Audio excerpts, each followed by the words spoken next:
The notary's face went white when I showed her the timestamp. Not the forged deed. Not the falsified power of attorney. Just a simple digital timestamp embedded in a photograph, one that proved my parents had sold my condo 3 weeks after I'd supposedly signed the papers in their presence. Except I was in Prague that entire month, installing counter-surveillance systems for a diplomat's wife who thought her husband was selling state secrets. The notary stammered something about standard procedure and good faith, but her hands were shaking. She knew.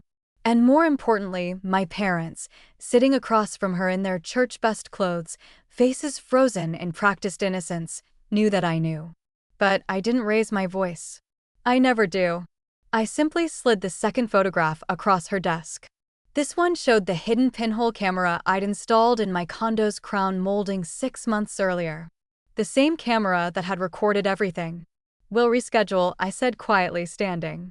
"After you've reviewed the video files I sent to your supervisor this morning." My mother's Chanel perfume, the one she'd bought with money she swore she didn't have, turned sour in the air. Welcome back to Muted Revenge Stories, where ordinary people face impossible families and answer with quiet strength instead of noise. If you've ever been told you're too sensitive for wanting basic respect, this story is for you. Drop a comment about your own experience and be sure to subscribe, because revenge isn't always loud. Sometimes it's just the truth, spoken clearly. Let me take you back 16 years, to where this really started. I was 12 when my grandmother pulled me aside at her farmhouse, the one that smelled like lavender sachets and old wood polish. She pressed a worn envelope into my hands, the paper yellowed, the ink faded but deliberate.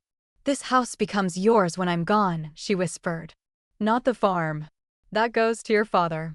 But the condo we bought in the city, the one your grandfather and I saved 30 years for, that's yours alone. You're the one who visits. You're the one who remembers our birthdays without your mother reminding you." Even then, I understood what she wasn't saying. Your brother doesn't deserve it. My older brother, Marcus, was 20 then, handsome, charming, and completely hollow. He collected things, vintage cars he never maintained, women he never respected, and debts he never paid. My parents worshipped him anyway, the way some people worship lottery tickets, convinced that one day he'd finally pay out. I was the strong one. That's what they called me when Marcus screamed at me for using his bathroom, or when he borrowed my birthday money and never returned it, or when he shoved me down the basement stairs because I'd gotten an A on a test he'd failed. "You don't need us to intervene," my father would say, not looking up from his newspaper. "You're tough. Marcus is sensitive."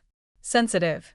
That was their word for a man-child who threw tantrums when the world didn't arrange itself around his ego. My mother rationed love like a scarce resource, hoarding it all for Marcus, while I got the leftovers, cold validation, conditional praise, and the constant reminder that needing anything made me weak. So I stopped needing them. I put myself through college working graveyard shifts at a security company. I learned systems, surveillance, forensics. I became the person people called when they suspected the truth but needed proof. By 30, I owned my own firm, high-end, discreet, expensive. The kind of company that installs cameras so sophisticated they're invisible even to other security professionals. My grandparents died within 6 months of each other when I was 28. The will was clear, the farmhouse to my father, the city condo to me, explicitly and exclusively. My parents said nothing at the funeral. Marcus didn't even show up. I moved into that condo like stepping into a sanctuary. Every corner held memories of my grandmother's laughter, my grandfather's terrible jokes. I kept their furniture. I watered their plants. And then, 6 months ago, my mother asked for my house key. "Just for emergencies," she said, smiling that smile I'd learned to distrust, the one that meant she wanted something. I gave her a copy. But I also installed cameras in every room. Because in my line of work, you learn one crucial truth. Family is just another word for people who know exactly where to aim the knife. 3 weeks ago, those cameras captured something I never wanted to see. The footage started innocently enough. My mother letting herself in with the key I'd given her. My father following behind, carrying a leather briefcase I'd never seen before. And then Marcus, predictably late, reeking of expensive cologne even through the digital recording, trailing them both like a prince inspecting his future kingdom. "It's smaller than I expected," Marcus said, running his finger along my grandmother's antique sideboard, the one she'd restored by hand. "But it'll flip for decent money once we stage it properly." My mother didn't correct him. She nodded, already measuring windows for new curtains that would never hang there.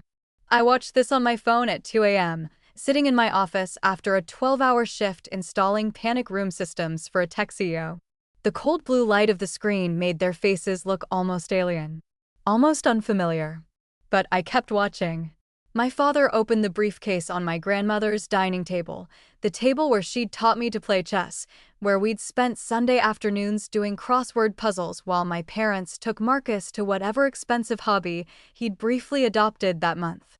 Inside the briefcase, blank legal documents, a notary seal, and a printed photograph of my signature, harvested from some old family paperwork. "The notary's a friend from church," my father said, his voice carrying that careful neutrality he used when discussing things he knew were wrong. "She'll file it quietly. No questions." "And you're sure she won't notice?"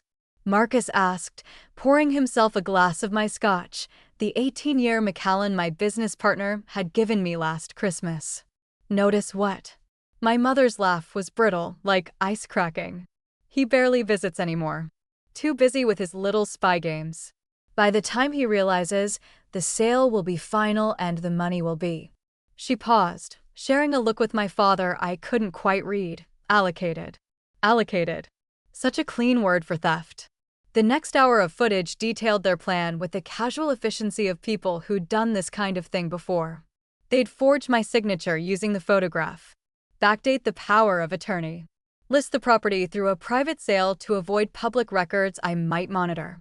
The buyer was already lined up, a shell company my father had created specifically for this, which would then gift the condo to Marcus as part of some fabricated debt settlement. "He owes us," my mother said, and for the first time, her voice carried an edge sharp enough to cut.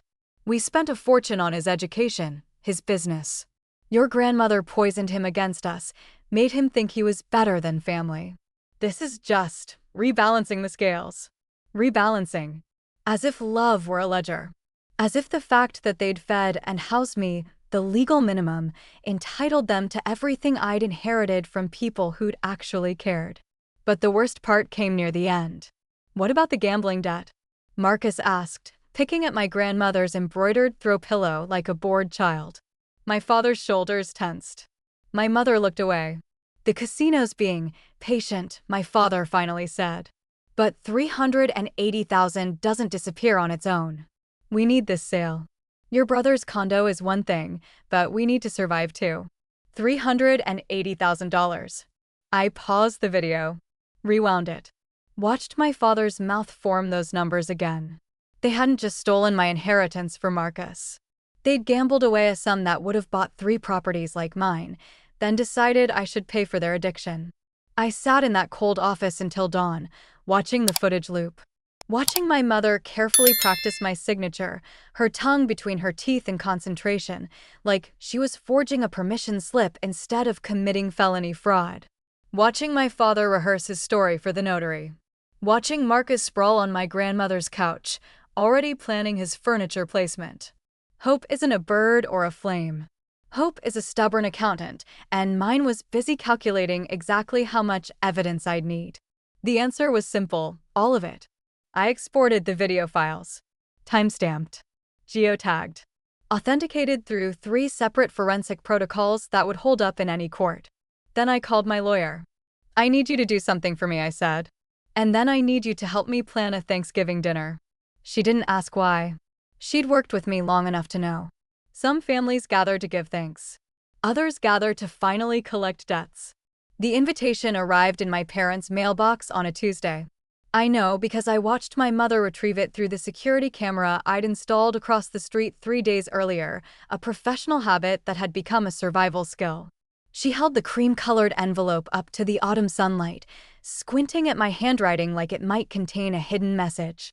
It did, just not one she could see yet. "You're invited to Thanksgiving dinner at Rosewood Estate." Let's celebrate family, gratitude, and new beginnings. Love always, your son. I'd rented Rosewood Estate specifically for this, a historic mansion with vaulted ceilings and crystal chandeliers, the kind of place my mother had always dreamed of being photographed in. The kind of place she'd mention casually to her church friends, letting them draw their own conclusions about her successful, generous son. She called me within the hour. "Sweetheart, this is too extravagant," she said, her voice dripping with performative concern. But I could hear the hunger underneath, the way a wolf sounds when it's pretending to be a dog. "You don't need to spend money on us. It's already done," I said simply. I wanted to do something special. For family. The word tasted like copper, like biting your tongue until it bleeds. "Well, if you insist," she said, and I could practically hear her mentally selecting her outfit. "Should we bring anything?" "Just yourselves," I said. "And Marcus, of course." I haven't seen him since before. Before. Such a useful word. Before I knew. Before the forgery. Before I understood exactly what my value was to them. "He'll be thrilled," she lied. "He's been asking about you." Marcus hadn't asked about me since 2003, when he'd wanted to borrow my car and I'd said no. The next 2 weeks crawled by like wounded animals. I prepared meticulously, the way I prepared for corporate espionage cases, documenting every angle, anticipating every excuse, building a fortress of undeniable truth. My lawyer, Patricia, reviewed the evidence with the grim satisfaction of a woman who'd seen every flavor of family betrayal and still somehow maintained faith in justice. "This is airtight," she said, tapping the folder that contained everything: the video footage, the forged documents, the bank records showing my parents' gambling losses, the shell company registration, even the text messages between my mother and the notary discussing discretion. "Will it be enough?" I asked. She looked at me over her reading glasses, her expression soft. "Enough for what? Criminal charges? Civil recovery? Or just to make them understand what they've done?" I thought about my grandmother's hands, weathered and gentle, teaching me to tie my shoes. My grandfather's laugh, big and unrestrained, when I'd told him I wanted to be a detective when I grew up. "Enough for the truth," I said. Thanksgiving Day arrived cold and clear, the kind of November afternoon where everything looks sharp-edged and unforgiving. I arrived at Rosewood Estate 2 hours early, setting up the dining room like a stage. The table, long, elegant, set for 5.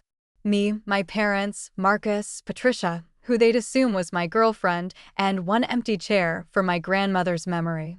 At each place setting, a sealed manila envelope with a name on it. My parents arrived exactly on time, my mother resplendent in a designer dress I'd never seen before. New. Expensive. Probably purchased with money they'd promised the casino. "Oh, honey, this is beautiful," she breathed, touching the crystal with reverent fingers. "You've done so well for yourself." My father clapped me on the shoulder, that hearty gesture that had always felt like a transaction. Marcus slouched in 10 minutes late, his eyes already scanning for the bar.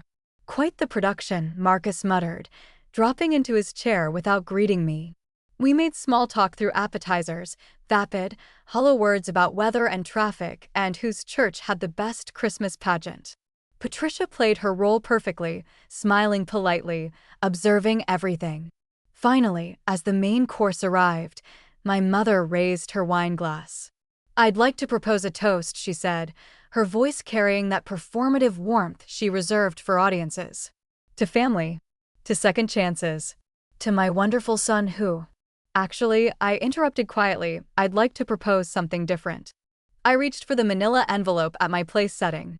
"I'd like to propose we talk about what family really means." The room went very still. "Starting with the condo you stole from me." My mother's wine glass stopped halfway to her lips. Marcus went rigid. My father's face drained of color, leaving behind something gray and papery like ash. "I don't know what my mother started, but I simply opened the envelope and pulled out a single photograph. It showed her, sitting at my grandmother's table, practicing my signature. The timestamp in the corner read 11:47 p.m., October 3rd. The same date on the forged power of attorney. I slid it across the table. "This is from the camera installed in the crown molding. I said conversationally, as if discussing wallpaper patterns. The northwest corner, above the bookshelf. You never thought to look up. My father's hand trembled as he reached for the photo. He didn't pick it up. There are more, I continued, distributing photographs like dealing cards. Here's you, Dad, rehearsing your story for the notary. How much do you want? My father asked finally, his voice hollow. The question of a man who'd spent his whole life believing every problem had a price tag. I don't want your money, I said. I want you to understand something.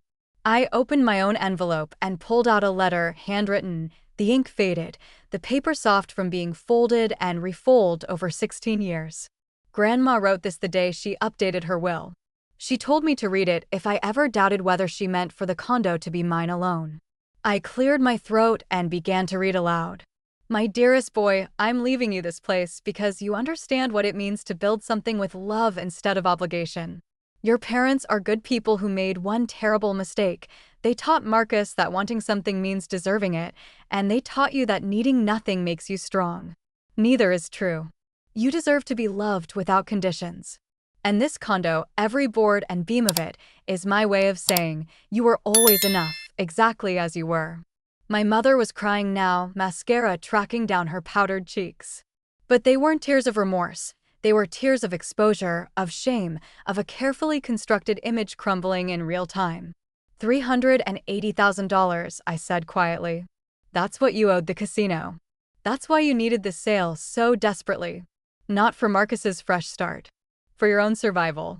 We would have paid you back, my father whispered. No, I said. You would have told yourselves you'd pay me back. There's a difference. I stood, buttoning my jacket with careful precision. The sale is void. My lawyer has already notified the notary and the shell company. The condo remains mine. You'll find copies of all evidence in your envelopes, along with a cease and desist order. If you contact me, enter my property, or speak my name to anyone outside a legal proceeding, Patricia will file criminal charges immediately. You're really going to destroy your own family over a piece of property? Marcus spat, standing. I looked at him, really looked at him, for the first time in years. And felt nothing. No anger, no hurt. Just the cool, clear absence where love used to struggle.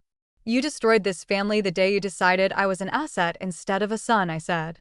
I'm just refusing to pretend otherwise anymore. I walked toward the door. Patricia gathered her things and followed. Thanksgiving's supposed to be about gratitude, my mother called after me, her voice breaking. I paused at the threshold. You're right, I said. I'm grateful I learned the truth. I'm grateful my grandparents loved me enough to protect me even after they were gone. And I'm grateful that blood doesn't bind you to people who only see you as a transaction.